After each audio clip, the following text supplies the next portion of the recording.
You've been ignored before. You made a great point and no one listened. You tried to lead and no one followed.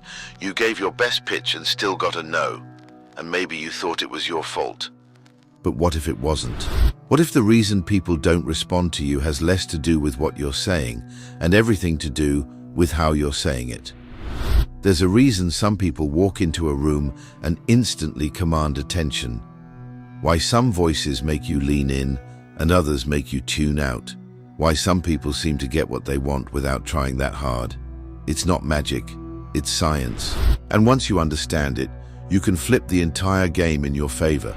Robert Cialdini spent decades studying the psychology of persuasion. His research changed how marketers sell, how leaders lead, and how negotiators win. It's not manipulation, it's not trickery, it's human nature decoded.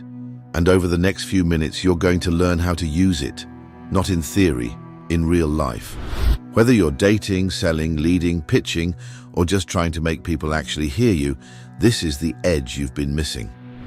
We'll cover all 6 of Cialdini's persuasion principles, and by the end, you'll know exactly how to influence anyone. Let's start with the first one, reciprocity.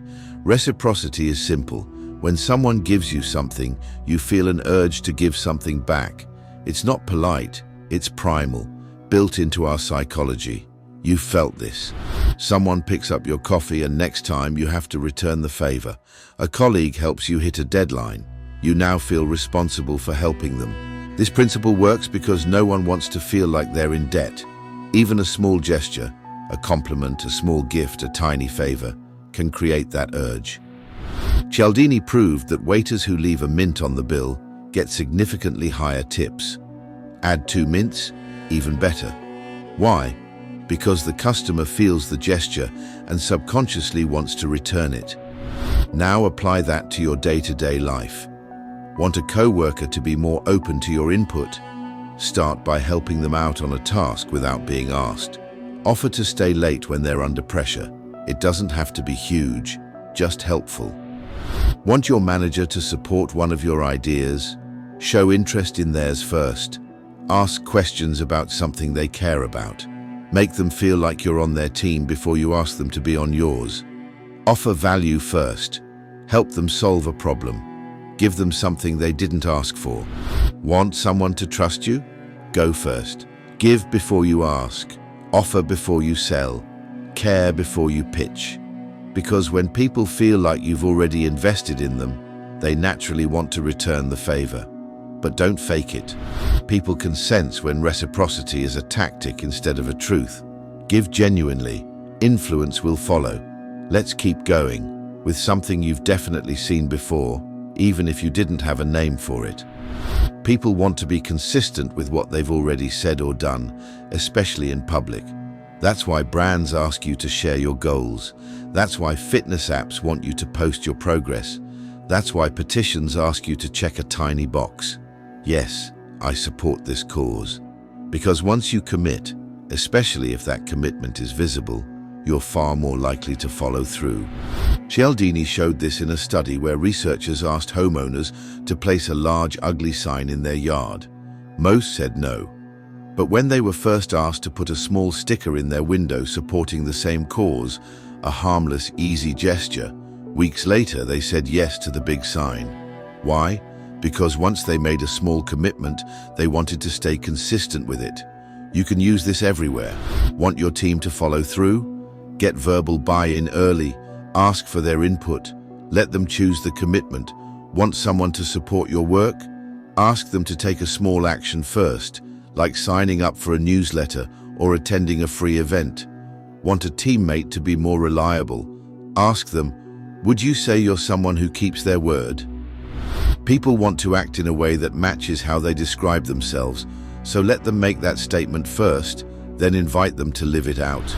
The principle works because people want to live in alignment with their identity. Once they say it, they want to prove it. So give people small opportunities to act, to say yes, to step forward. Because when people choose their direction, they're far more likely to walk it all the way through. That brings us to another quiet force that shapes decisions all around you, often without anyone noticing. People follow people, especially in moments of uncertainty. When we're not sure what to do, we look at what everyone else is doing. It's why restaurants put most popular next to certain dishes. It's why YouTube videos show view counts. It's why testimonials and reviews convert better than any sales pitch. Cialdini discovered that people are more likely to act when they see that others, especially similar others, are already doing it. If you're walking past two cafes and one is empty and the other is buzzing, which one are you more likely to trust? Now think about your world. Want your co-workers to take an idea seriously? Mention that others on the team have already started doing it, or that a respected colleague has voiced support. People feel safer getting on board when they're not the first to move. Trying to get buy-in for a new process at work? Point out that another department is already using it. Share examples. Let them see that this isn't an experiment, it's a trend. Even in everyday moments, like suggesting a restaurant for lunch, just saying, "A few others have already been there and loved it," can tip the scale.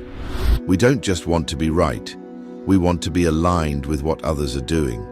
Social proof makes people feel safe, validated, less alone in their decision.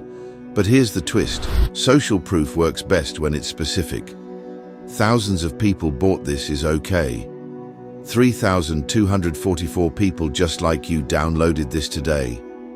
That's better. It's not just about the numbers, it's about the relevance. So show proof, show others. Let people see that they're not the first to say yes, because once they feel they're part of the crowd, they stop hesitating and start moving. Now think about how trust is earned in just a few seconds. That brings us to the next one. People trust people who know what they're talking about, not because they're always right, but because they signal confidence, clarity, and credibility. Cialdini's research showed that people are far more likely to follow instructions when the person giving them appears to be an expert, wearing a lab coat, for example, or using a formal title. But this goes deeper than clothing. In everyday life, authority is communicated through how you speak, how you carry yourself, and what you've done. Want your co-workers to take your ideas seriously? Don't just pitch an idea, back it up with a short example, a stat, or a story from your experience. Show that you've thought it through. Want to build credibility with your boss? Speak with clarity. Don't ramble, don't hedge. Say what you know, say it clearly, and when you don't know, own that too. Authority isn't about pretending to be an expert. It's about owning what you do know and delivering it with calm, grounded confidence. When you speak like someone who knows their lane, people listen. You don't have to be the smartest in the room, but if you sound like someone worth listening to, most people will. So next time you speak up, don't second guess every word. Slow down, own your voice, and let your experience do the persuading.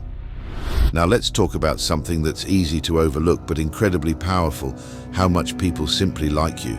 Because the truth is, we're far more likely to be influenced by people we like. That might sound obvious, but the psychology behind it runs deep. We trust people who make us feel seen. We listen to people who make us feel respected.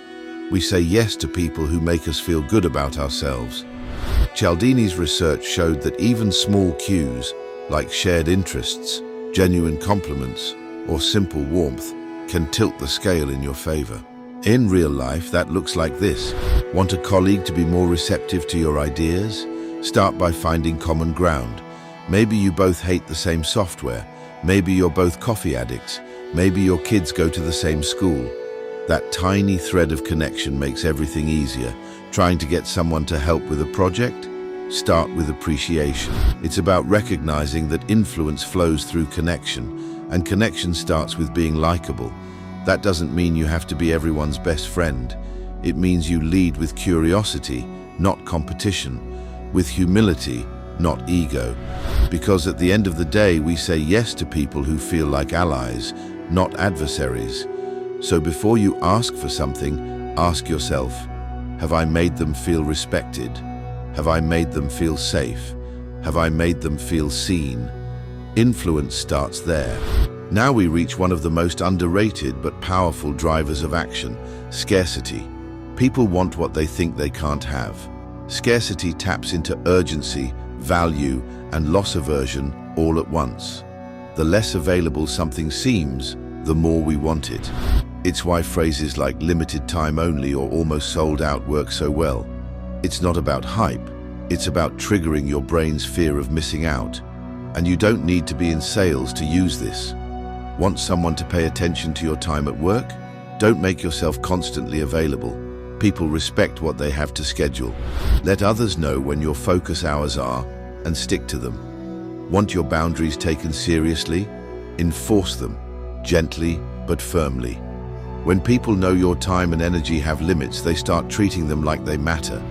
Even in conversations, the person who doesn't chase validation but knows their worth often holds more influence. Scarcity isn't about being unavailable, it's about being valued.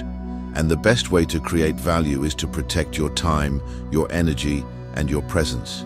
Because when you don't give everything to everyone, you teach them to take you seriously.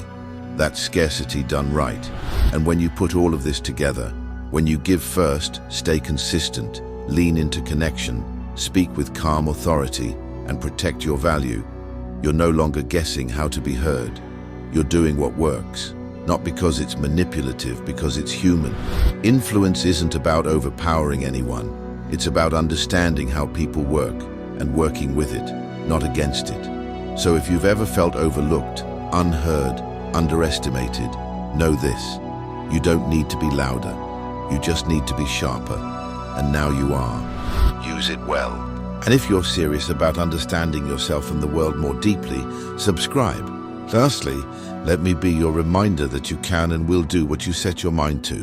Be safe out there.